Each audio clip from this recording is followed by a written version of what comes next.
Uma estudante desapareceu misteriosamente de sua própria casa no meio da noite, sem deixar rastros. A polícia iniciou uma busca quase imediatamente e, em pouco tempo, uma realidade arrepiante começou a se revelar. Aos poucos, os investigadores desvendaram a verdade, uma verdade que chocaria toda a nação.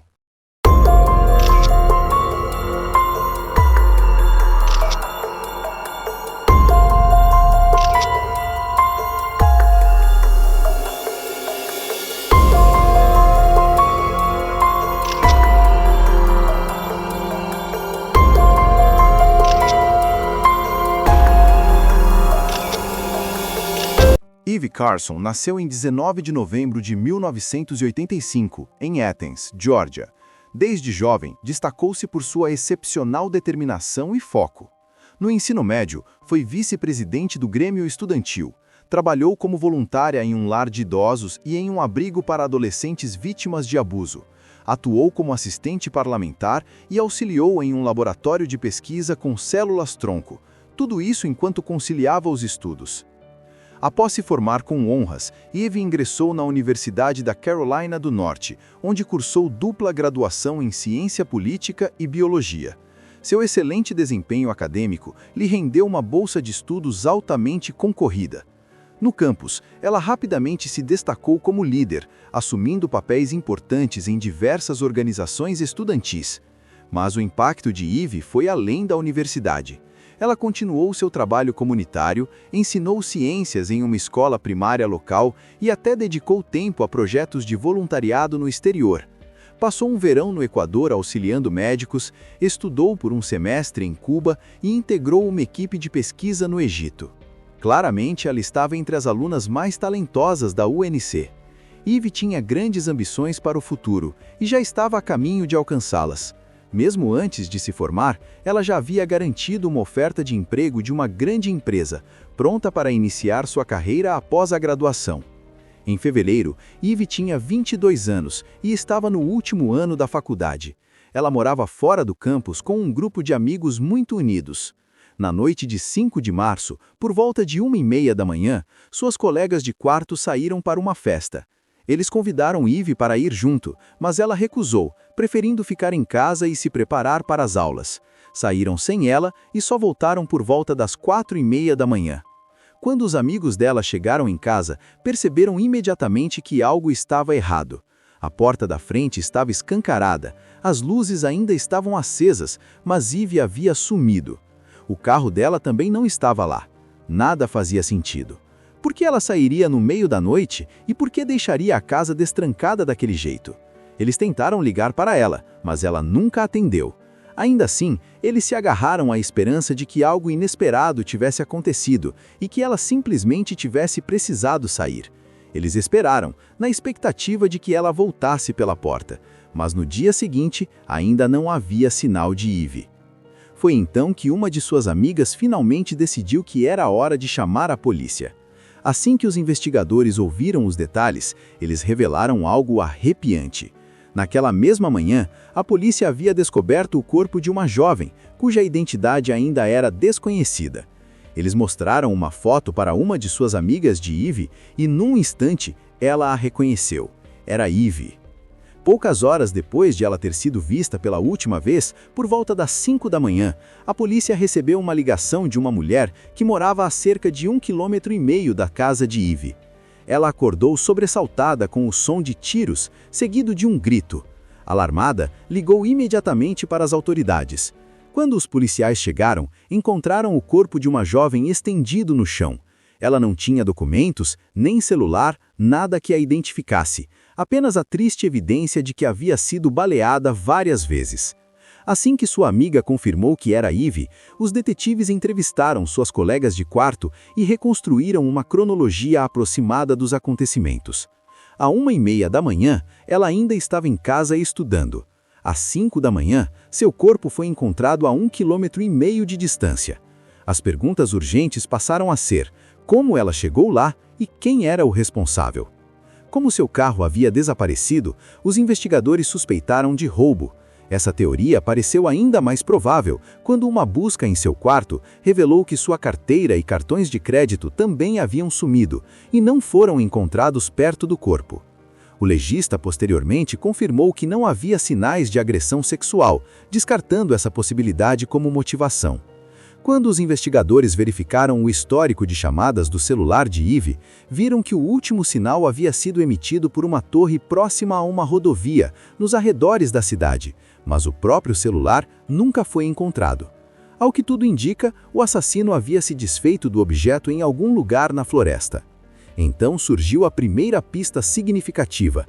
Um carro que correspondia à descrição do veículo de Eve foi encontrado abandonado a poucos quilômetros de sua casa. As autoridades imediatamente enviaram o corpo para a perícia para análise de impressões digitais e DNA. Enquanto isso, os detetives descobriram outra prova crucial. Os peritos examinaram o computador de Eve, o mesmo que ela usava para estudar, e constataram que ele permaneceu ativo até por volta de 1h30 da manhã. Isso significava que ela ainda estava em casa por pelo menos 2 horas depois que os amigos saíram para a festa. Só mais tarde ela acabou a 1,5 km de distância, onde seu corpo foi encontrado. A essa altura, a notícia do assassinato de Eve já havia se espalhado pela cidade, causando grande comoção no campus universitário. Quase todos a conheciam. Ela havia sido líder em inúmeras organizações estudantis e sua perda repentina foi devastadora. Junto com o luto, surgiu uma sensação crescente de inquietude. Estudantes e moradores temiam por sua segurança e a falta de pistas concretas por parte da polícia só aumentava a ansiedade. As denúncias começaram a chegar em grande número. Os alunos relatavam qualquer coisa que parecesse minimamente suspeita, na esperança de ajudar a avançar o caso. Mas apesar da enxurrada de informações, nada disso aproximou os investigadores das respostas. Então, veio uma descoberta crucial. Como os cartões de crédito de Eve estavam desaparecidos, os detetives acessaram seus registros de transações e o que descobriram foi alarmante. Apenas 18 minutos depois que Eve usou o computador pela última vez, alguém havia sacado $700 de sua conta em 2 transações separadas. As tentativas de sacar mais dinheiro falharam devido ao limite diário. O caixa eletrônico usado para os saques ficava perto de um shopping center do outro lado da cidade. Os detetives rapidamente solicitaram as imagens de segurança e, como esperavam, elas forneceram uma pista valiosa. O vídeo mostrava um homem sentado dentro do carro de Eve usando seu cartão no caixa eletrônico. No banco traseiro, parecia haver outra pessoa. Os investigadores suspeitaram que pudesse ser Eve mesma, mas a qualidade da imagem era muito ruim para confirmar. Peritos forenses tentaram melhorar a qualidade das imagens, mas seus esforços foram em vão. Enquanto isso, a polícia descobriu que o suspeito havia tentado usar o cartão de Eve em vários outros caixas eletrônicos da cidade. Infelizmente, nenhuma dessas máquinas possuía câmeras. Esse padrão continuou até 7 de março, quando os investigadores receberam outro alerta sobre uma tentativa de saque. Por volta de 00:30, o suspeito tentou usar um caixa eletrônico dentro de uma loja de conveniência 24 horas. A transação foi recusada, mas policiais se dirigiram rapidamente ao local, em uma cidade vizinha. Diferente dos locais anteriores, esta loja tinha uma câmera de segurança funcionando. Ao revisar as imagens, os investigadores identificaram alguém usando o cartão de Eve, mas numa reviravolta surpreendente.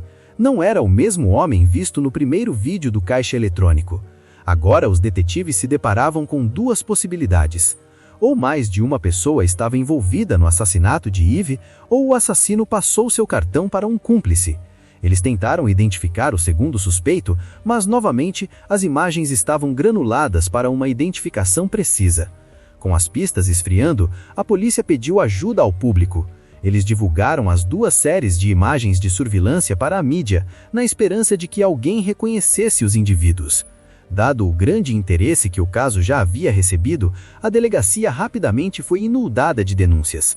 Entretanto, apesar da enxurrada de ligações, nenhuma das pistas levou os investigadores a encontrar o assassino de Eve. Tudo mudou em 12 de março. Uma pessoa anônima ligou com uma informação crucial, alegando reconhecer o homem no segundo vídeo da loja de conveniência. Seu nome, segundo a pessoa que ligou, era Demario Edward.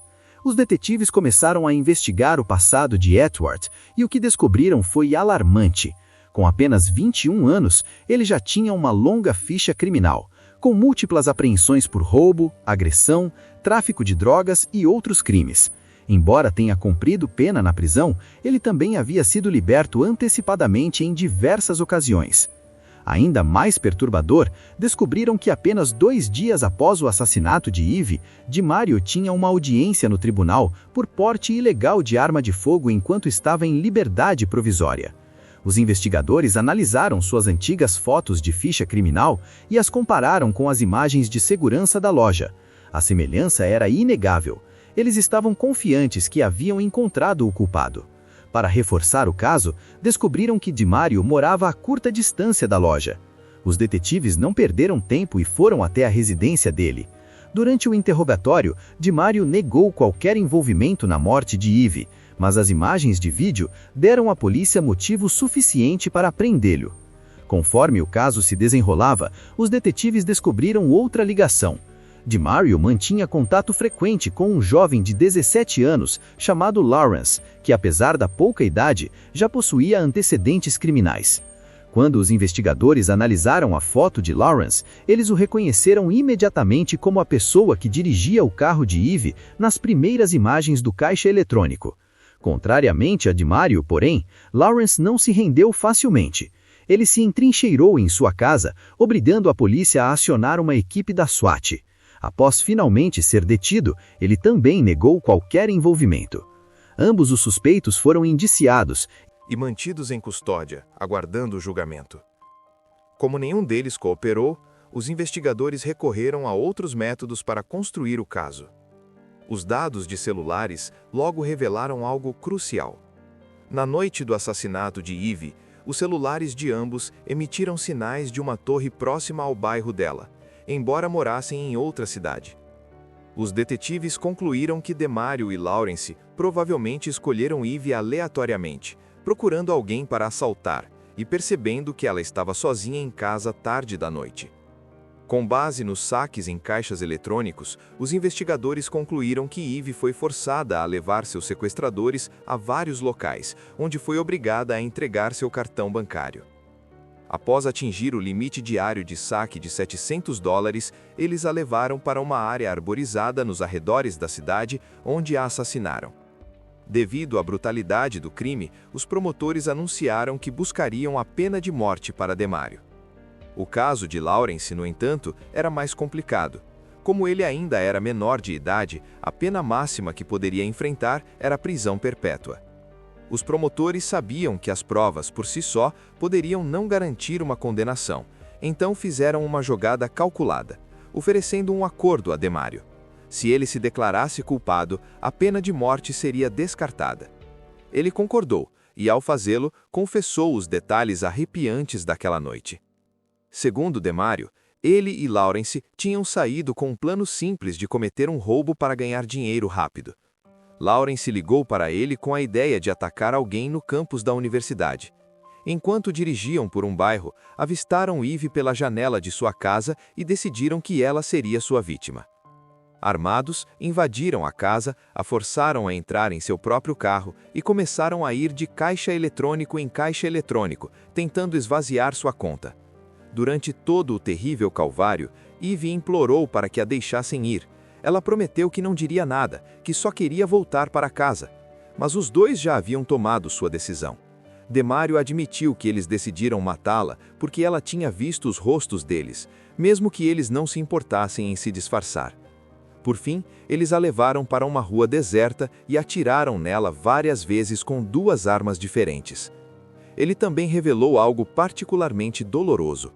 Poucos instantes antes de a matarem, Eve pediu-lhes que orassem com ela. Em vez de demonstrarem qualquer compaixão, executaram-na sem hesitar.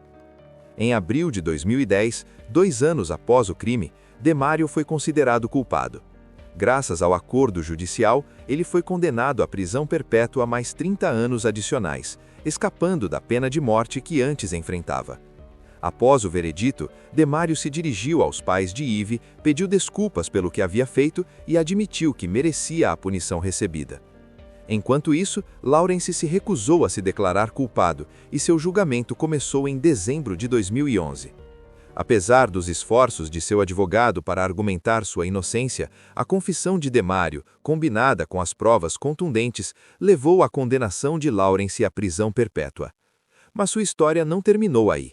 Em 2013, o Tribunal de Apelações do Estado anulou sua sentença, citando uma decisão anterior que considerou a prisão perpétua sem possibilidade de liberdade condicional para menores infratores excessivamente severa e inconstitucional. Como resultado, Lawrence teve direito a um novo julgamento. Desta vez, ele se mostrou mais eloquente, dizendo ao tribunal que todos cometem erros e insistindo que não era um monstro que as pessoas acreditavam que ele fosse. Contudo, suas palavras transpareciam pouca sinceridade e ele não demonstrou nenhum remorso genuíno. Por fim, o juízo condenou novamente à prisão perpétua. Vale ressaltar também que Lawrence já havia sido considerado suspeito em outro caso assustadoramente semelhante. Em janeiro de 2008, poucos meses antes do assassinato de Eve, um estudante de 29 anos foi morto durante uma invasão domiciliar. Após o crime, dinheiro foi sacado da conta da vítima em diversos caixas eletrônicos da cidade. No entanto, os investigadores nunca conseguiram reunir provas suficientes para ligar Lawrence diretamente ao assassinato, e as acusações foram eventualmente retiradas.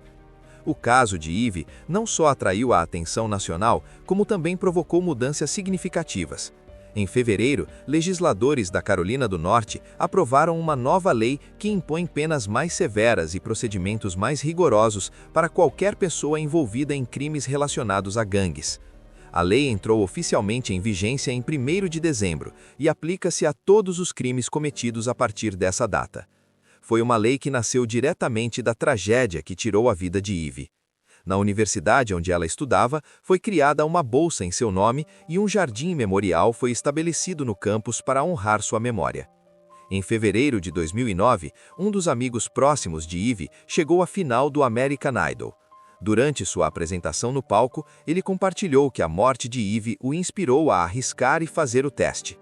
Ele disse que sem a influência dela, jamais teria encontrado a coragem ou a determinação para perseguir seu sonho. Se você achou este caso interessante, não se esqueça de curtir o vídeo e se inscrever no canal. Compartilhamos histórias de crimes reais todas as noites. Até a próxima, mantenham-se atentos e vigilantes.